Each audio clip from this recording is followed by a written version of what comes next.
Allô, allô. Bonjour les amis. J'espère que vous allez bien. Alors, nous sommes rendus en fin d'année et j'ai tenu comme ça à prendre ce temps pour vous partager ce court message que le Seigneur a mis dans mon cœur. Alors, aujourd'hui, je vais vous parler de mettre sa vie en ordre. Et oui, mettre sa vie en ordre. Bien-aimés, il est important pour nous de mettre notre vie en ordre avant d'entrer dans la nouvelle année.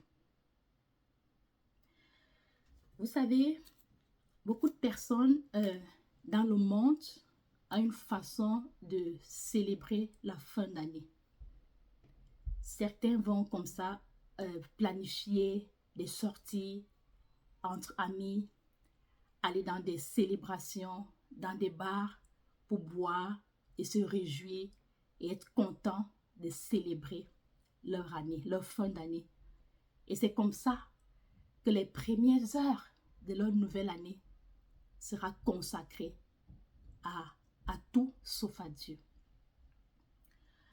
Alors je viens ce matin te dire, toi mon frère, toi ma soeur, pourquoi il est important de mettre sa vie en ordre avant d'entrer dans la nouvelle année.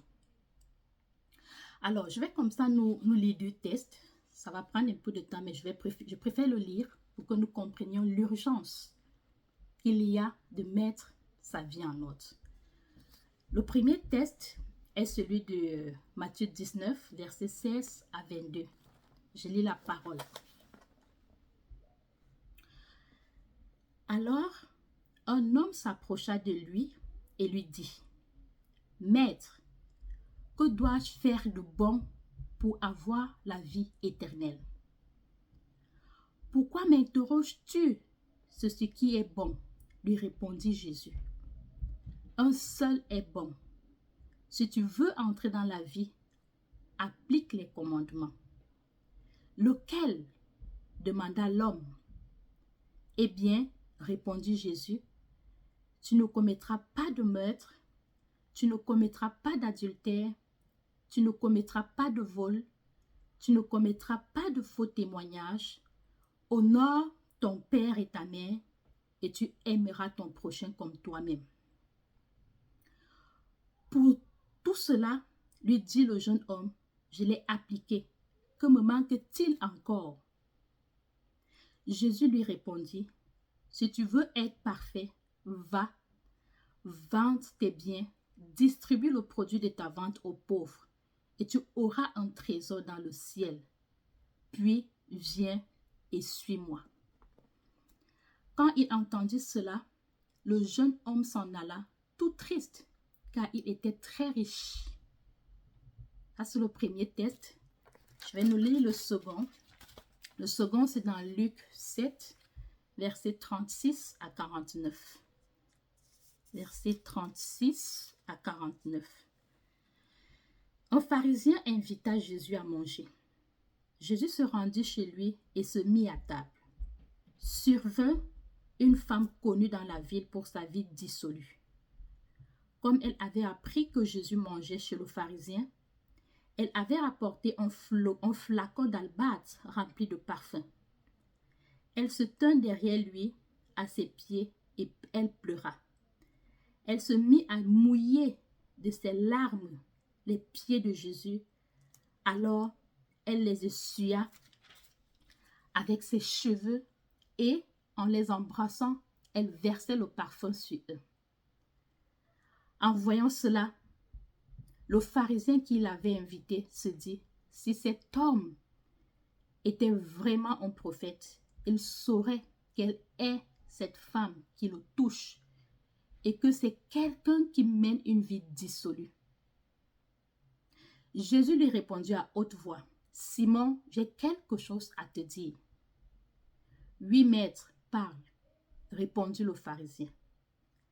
Il était une fois un prêteur à qui deux hommes devaient de l'argent.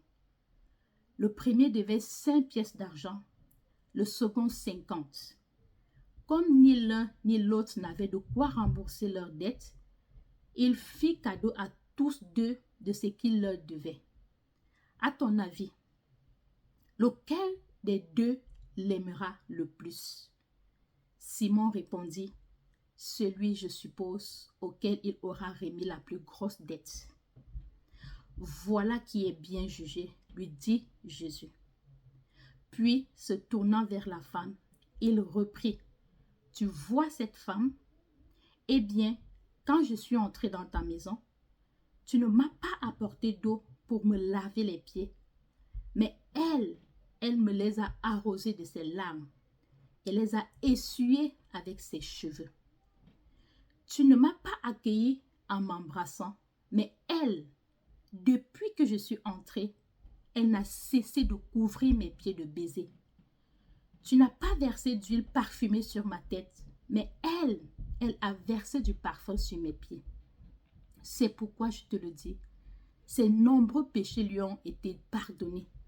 C'est pour cela qu'elle m'a témoigné tant d'amour. Mais celui qui a eu un peu de choses à se faire pardonner ne manifeste que peu d'amour. Puis il dit à la femme, tes péchés te sont pardonnés. Les autres invités se dirent en eux-mêmes, qui est donc cet homme qui ose pardonner les péchés? Alors, bien-aimés, à la lecture de ces deux textes, nous voyons deux personnes qui ont l'opportunité de mettre leur vie en ordre. Alors, la première personne se dit, j'ai fait tout ce qui est recommandé de faire. Mais vous allez plus loin dans sa marche avec Jésus, dans son intimité avec Jésus. Il va vers le maître et dit, maître, qu'est-ce que je peux faire pour être plus intime avec toi? Le Seigneur lui dit, tu ne commettras point de meurtre, tu ne voleras point, tu ne feras pas ci, tu ne feras pas ça. À lui de répondre, comme nous d'ailleurs, nous avons l'habitude de le faire, mais je suis chrétienne. Je vais à l'église le dimanche. Je sers dans mon église locale. Je donne ma dîme, je donne des offrandes. Oui, nous faisons bien ces choses. Mais nous pouvons comprendre à la lecture de ce texte de Matthieu que cet homme faisait pareil, comme toi, comme moi. Mais Jésus lui a recommandé de faire une autre chose s'il voulait aller plus en profondeur avec lui. Va et vends tous tes biens et donne-le aux pauvres. Jésus n'a pas dit viens me donner. Toi et moi, nous savons que l'or et l'argent appartiennent à Jésus. Il n'a pas besoin qu'on lui donne quoi que ce soit. Mais il lui dit, va, pratique la générosité. Sois généreux avec tes biens. Le jeune homme est retourné tout triste. Pourquoi il est retourné tout triste? Parce que son argent avait pris la place de Dieu dans son cœur.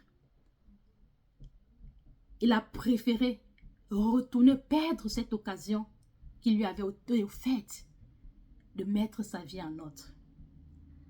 Par contre, dans le deuxième texte de Luc, on voit une femme pécheresse dont la réputation était connue de tous, qui, consciente de sa situation, décide intentionnellement, lui bien-aimé, elle a décidé intentionnellement de mettre sa vie en ordre.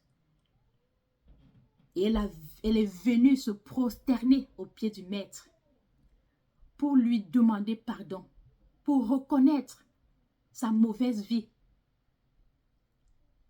Elle a posé cet acte intentionnel de changer sa vie. Sachant qui était Jésus, elle s'est dit, si je vais me prosterner aux pieds du maître, certainement il me pardonnera, parce qu'il sait tout. Et effectivement, nous comprenons dans la lecture des deux textes que la dame a été pardonnée de ses péchés. Le Seigneur a agréé ses supplications et lui a pardonné de ses fautes. Alors, bien-aimés, nous savons que Dieu nous aime. Et parce qu'il nous aime, il aimerait que nous lui fassions confiance. Il aimerait que nous lui obéissions. Parce que ses commandements sont juste des canevas pour nous permettre de vivre une vie en harmonie avec sa parole. Alors pourquoi il est important pour toi qui me suis aujourd'hui de mettre ta vie en ordre avant d'entrer en 2025? Je vais comme ça nous citer 5 points pour te permettre à toi qui me regarde de mettre ta vie en ordre.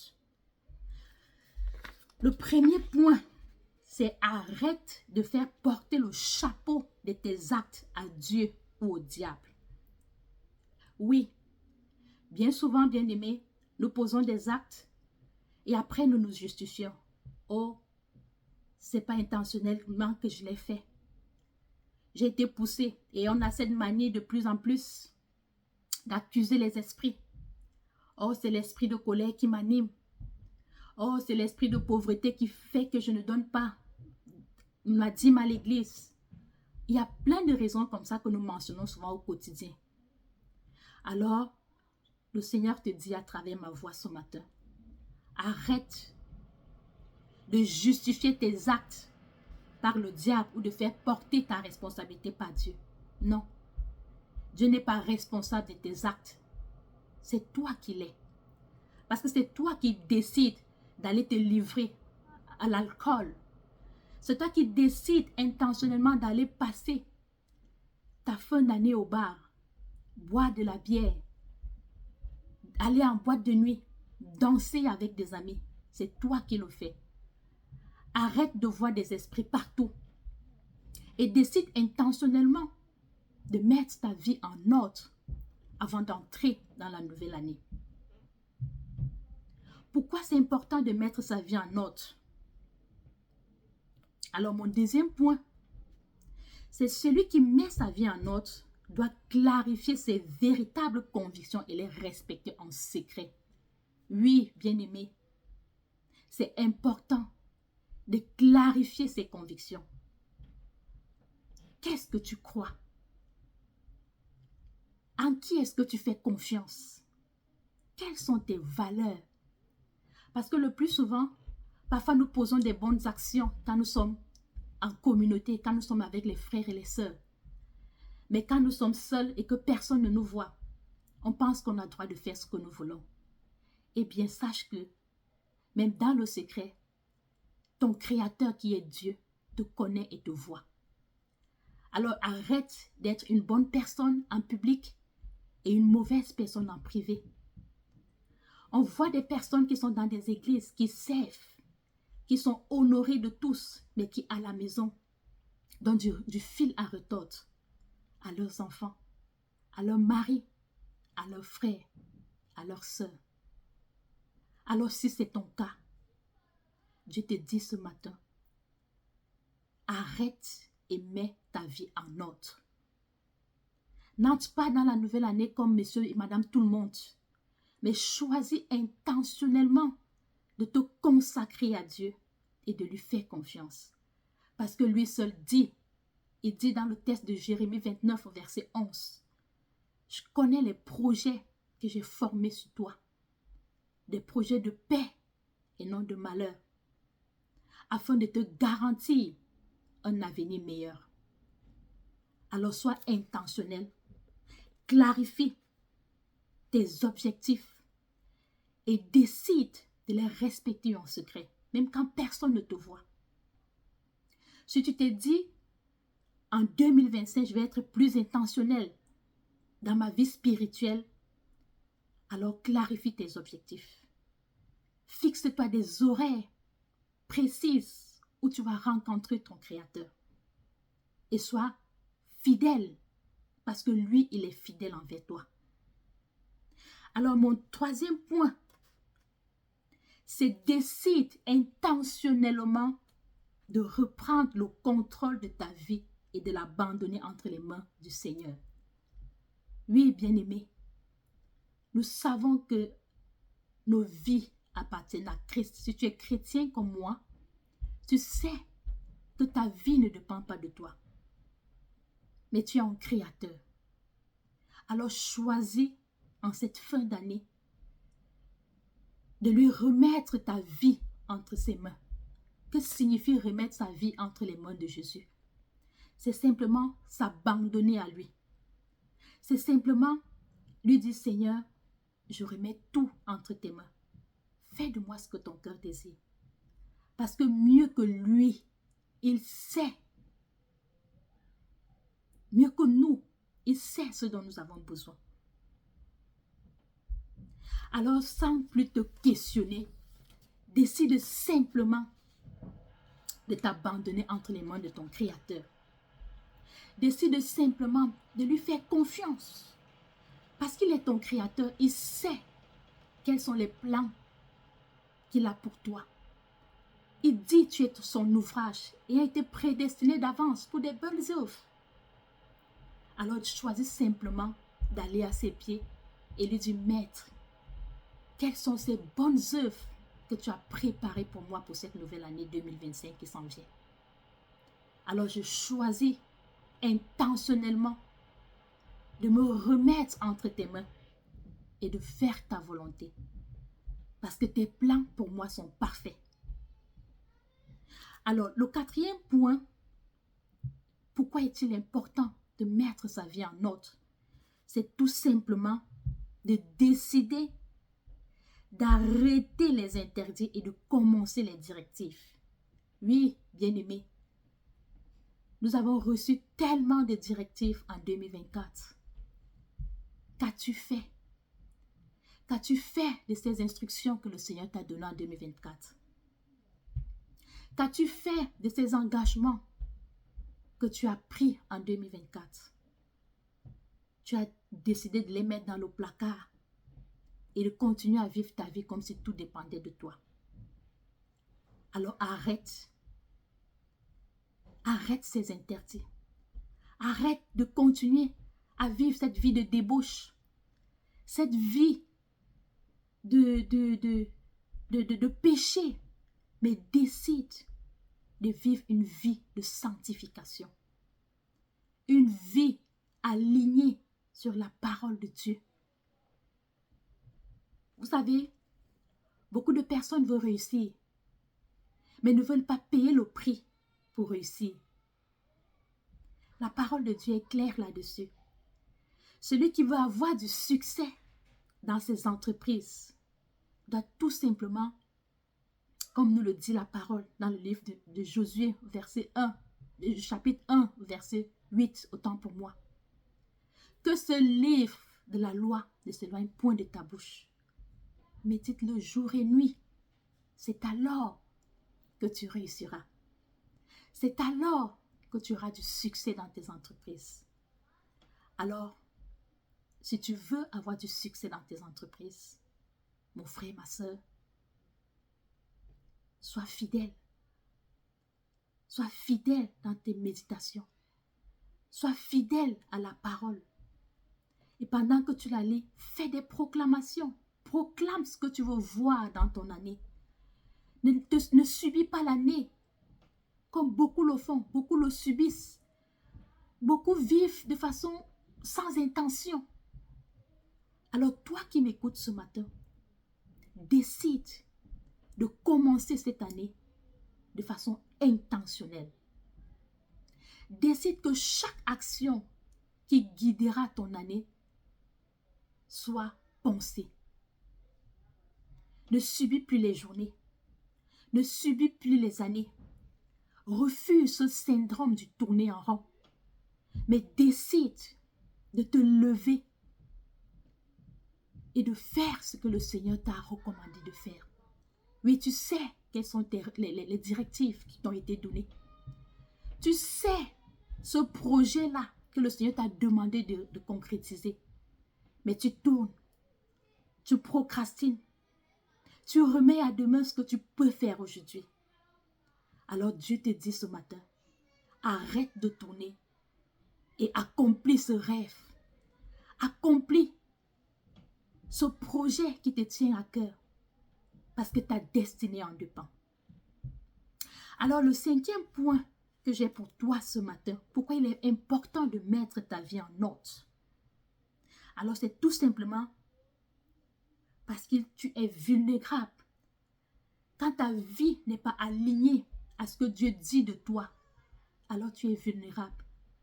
Le diable peut te malmener de toutes sortes de façons parce que tu n'as pas de repère. Et nous savons tous que celui qui n'est pas avec Dieu est contre Dieu. Alors arrête. Arrête de laisser le diable te malmener. Arrête de voir les esprits partout. Mais décide intentionnellement de mettre ta vie en ordre avant d'entrer dans la nouvelle année 2025. Oui, mon frère, oui, ma soeur, Dieu a des merveilleux plans pour toi. Lui, ta source, c'est exactement ce dont tu as besoin. Il sait exactement ce qu'il a planifié pour toi en 2025. Alors décide tout simplement de lui faire confiance. Décide tout simplement de lui obéir. Décide tout simplement de faire ce qu'il t'a recommandé de faire parce que tu sais exactement ce qu'il t'a demandé de faire. Et tu auras du succès dans tes entreprises. Alors que tu méditeras ta parole jour et nuit. La clé du succès, bien-aimé, se trouve dans la parole de Dieu et nulle part ailleurs. Parfois, nous gaspillons beaucoup d'énergie. Nous nous battons pour réussir. Pourtant, la réussite est toute simple. Juste mettre en pratique les principes divins et tu auras du succès dans tes entreprises. Alors, je vais m'arrêter là pour aujourd'hui.